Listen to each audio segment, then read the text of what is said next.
welcome back. This is another video on our Peterbilt 362 cab over. Slowly working away at it.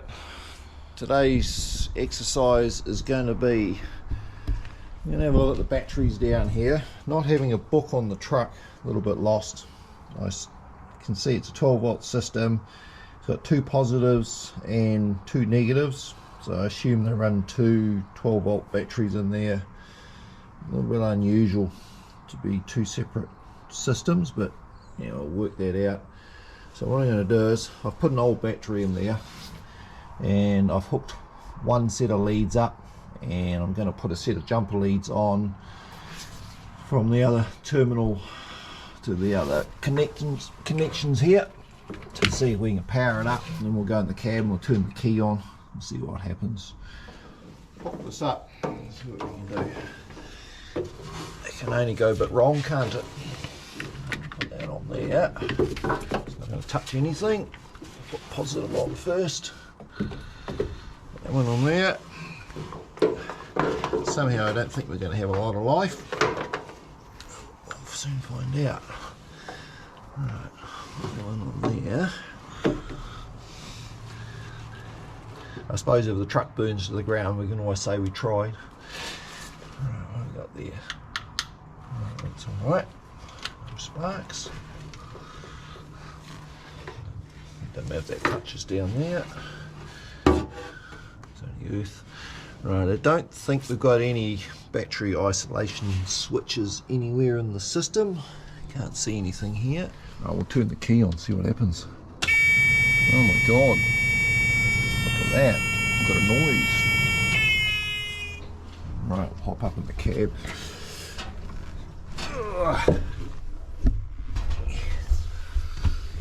Ooh, it doesn't smell any better either. I never left the windows open over the weekend. How do my boys slide this seat?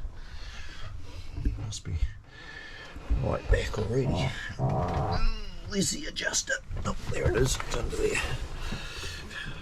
Oh, that's better. I think the young fella's been in here. Right. Fan is on, so we'll turn that off. Turn the key back on. Yeah, 193,000. It's nearly 194,000 miles. It's going to roll over. This key, we stole it out of another truck, but it seems to, yeah, a bit of a jiggling. Oh, I spoke too soon. Oh, we got it on. What do we got? Low air and low oil pressure. I'm going to flick the starter button, see if we've got anything there. Wow. Starter engages. We'll get some proper voltage, and I think we'll be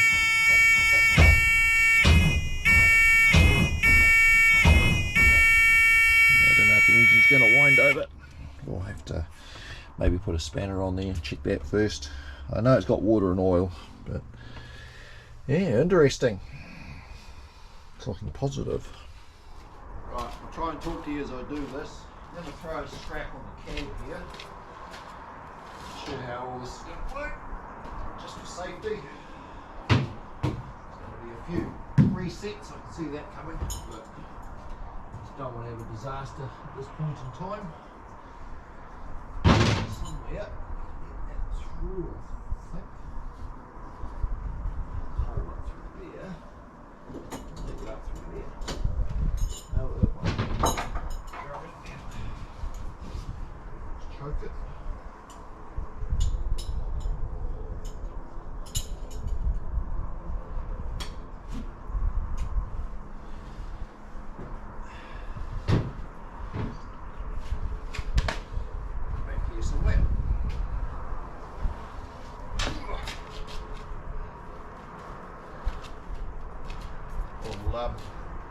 Go around the torque rod back here.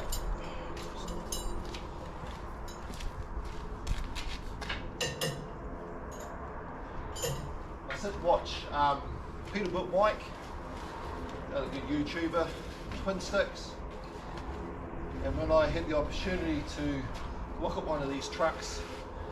Trucks don't really interest me that much, but in saying that, I always wanted to own a Peterbilt.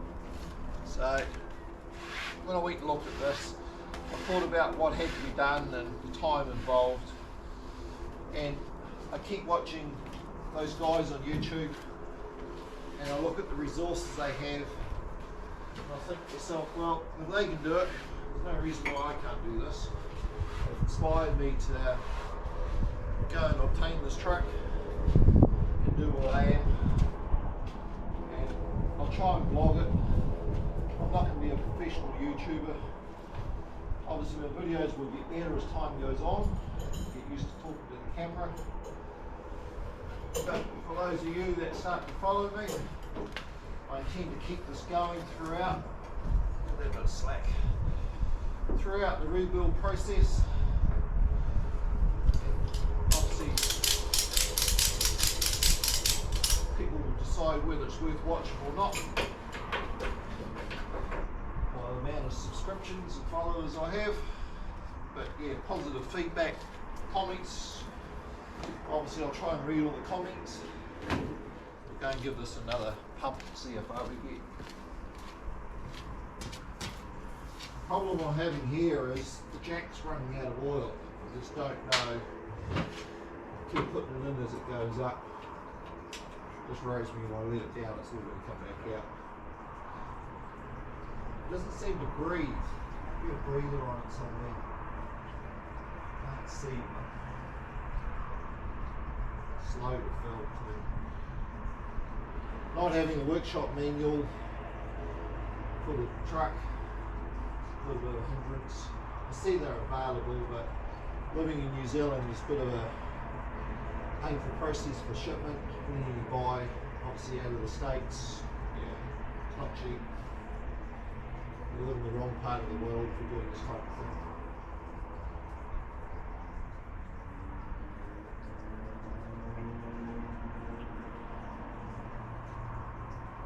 Trying to work it to get enough oil in there that we get the cab up, which means I've just got enough to do the job. So to let it down, the reservoir should obviously just fill to its normal level. I tried to keep pre-filling it, but I just couldn't get it in. It seems to airlock. Well, there we go. Don't know if this is going to hold.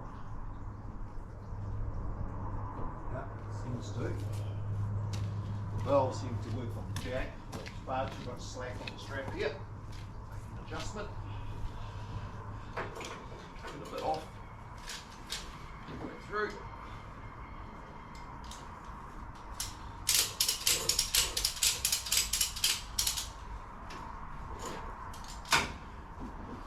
I've never owned a cab over truck before.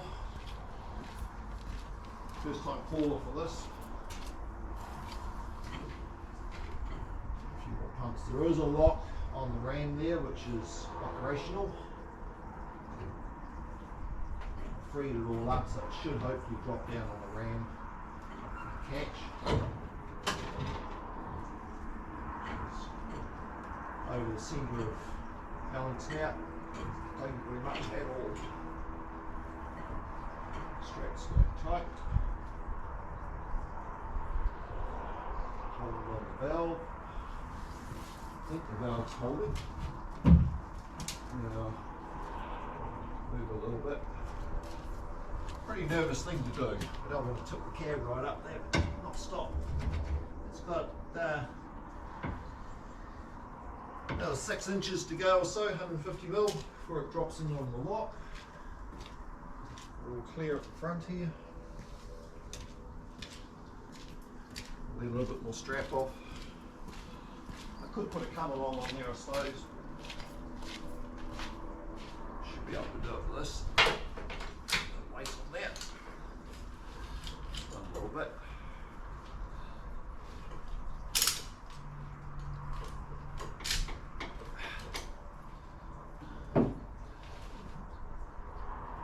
There.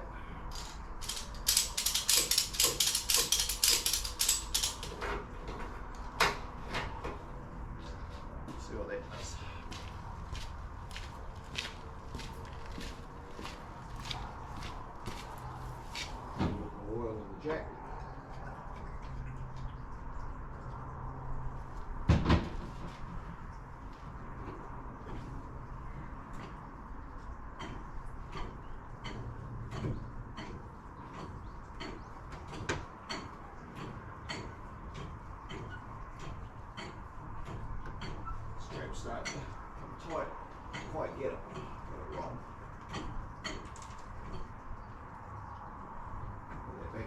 position.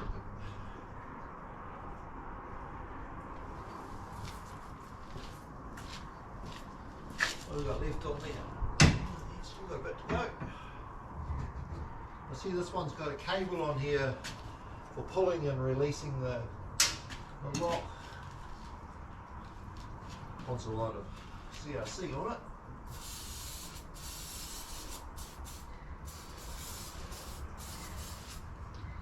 End up throwing. Let's see if I can pull it down with the jack out of interest to see if it's going to go the other way. Oh yeah, that's cool. The bell does hold it.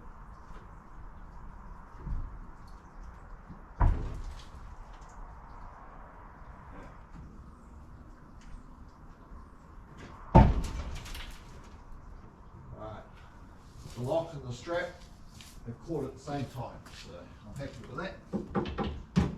Good. Leave all that on there for safety. Have a bit of a look around the truck. Now we've got the cab up. Ooh.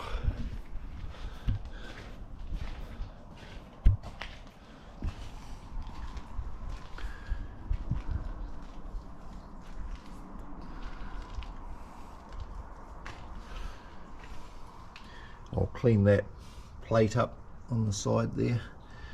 We'll have a good look at the engine specs. I think fan still turns. No play in that. Fan clutch looks okay. Still got wear material on it.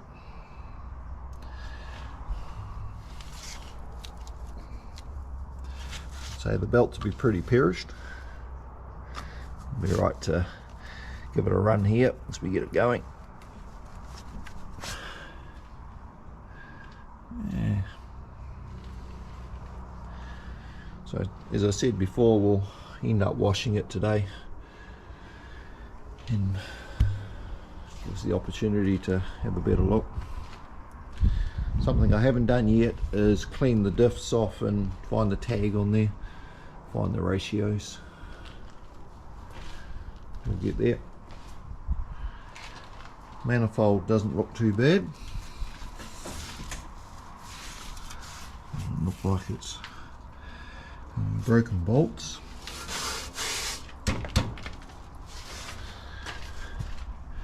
It's even got Cummins oil filters on it. Fleet guard.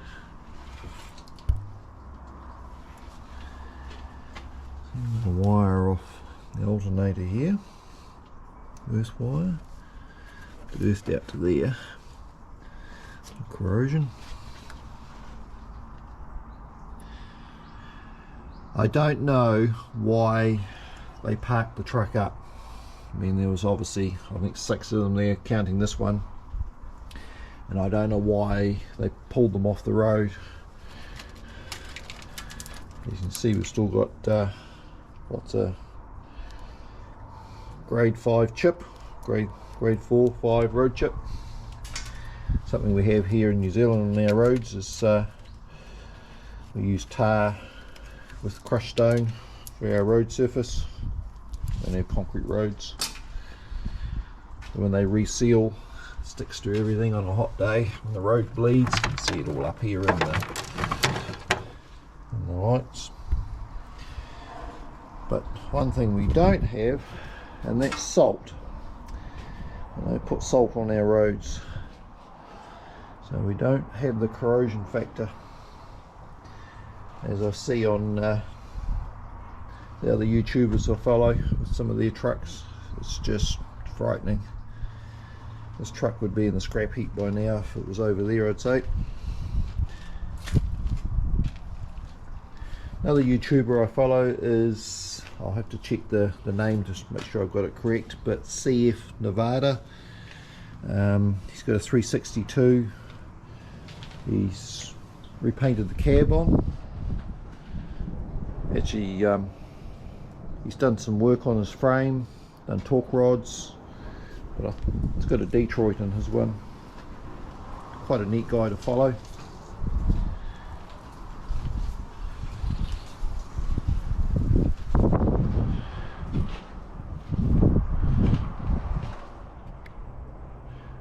a update on what we've been doing. I didn't think you needed to watch 3 hours of water blasting. So we've attacked the frame, just using normal water blaster at the moment. I'm going to have a go with a steam cleaner at a later date. Obviously get underneath the frame as well. It's come up not too bad. We've had to go inside the rails there. I haven't laid on the ground and done the underside yet.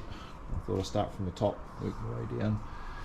Give the engine a bit of a clean up. Put a bit of degreaser in there just with a normal water blaster. Started to take some of the material off. Cab's a bit of a challenge. Look at the roof. I've just sprayed some chemical wash on the roof. Seems to be soaking in. It'll come off pretty good, I think. Window doesn't look too bad. I know it's still got to come out, but yeah, it's not right through there yet. We'll figure out what we're going to do there.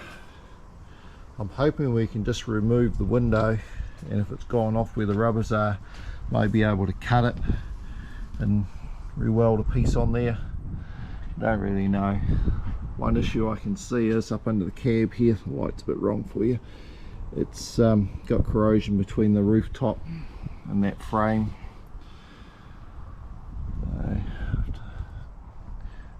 As you know, it's all huck bolted, I think, and I don't own a huck gun, so that's going to be a bit of a problem for us. We'll figure something out. But yeah, that's coming up pretty good. It's a nice warm day here today. We're in autumn now here in the down underland, but yeah, it's still warm. It's a good time for washing, and as the weather starts to fail and more rain comes, we'll poke it in the main workshop just here, which you're going to see a lot of as time goes by. I'll have a bit of a clean out. Got a big roller door there. The truck will fit in here and sit through there. I'll get rid of the little tractor out to one of the other sheds. We got the office furniture there / meeting room. So yeah, it's looking pretty good.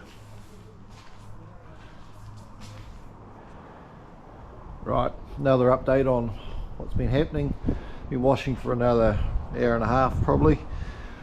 So pretty happy with it. Wind's got up a bit now. Temperature's dropped. We've had a pretty good water blast. The next wash will be a steam clean, so we'll get underneath, do under the rails and around the engine, everything I can see. Got a bit of an issue with the jack on the cab here. I need to have a closer look at it all. The jack obviously functions in the, but the issue is it's getting a vacuum when you're raising, and I went to lower it, it pressurized, and until I let the fill bolt off here, it let the air out. So we obviously got a breather somewhere or something not quite right on there. We'll figure that out as we go. But yeah, as I say, I'm pretty happy with it. It's cleaned up. Haven't really found anything I don't like with the washing. A few rivets on the roof have got rust in them. We'll work our way through that. Sort of thinking as I'm doing this, make a decision as time goes on. Probably will remove the cab and make a frame and sit it on the ground so I can move it around. It'll be a lot easier to work on. I'll make that decision a bit later on as we go. I'm not against any timeline to get this truck done. It's just a bit of a winter project for me. Just put it in the workshop here and just work away at it. Not like I need to use it or do anything with it. I would like to get it up to our CIF standards, which is, yeah, one day I'll show you a sheet what's involved in all that. It's like an annual inspection. It's quite comprehensive what they'll, but I'll do another update as we slowly work through it and I decide what I'm going to do next. Well, the next thing we need to do is get the engine running, so I'll sort out the battery issue I'll try and find a picture with a truck like this with the battery set up in it, so I can figure out what it's meant to have. I'd say it's meant to have 3 12s in there, but we'll see if we can get away with two 12s. I don't know. The way it's set up, it's had 2 in there with the amount of terminals. There's no joining cable, so we'll just see. As I say, not having a book, it's a little bit of a hindrance, but it's not that complicated. I think we'll end it there and see what happens in the next couple of days.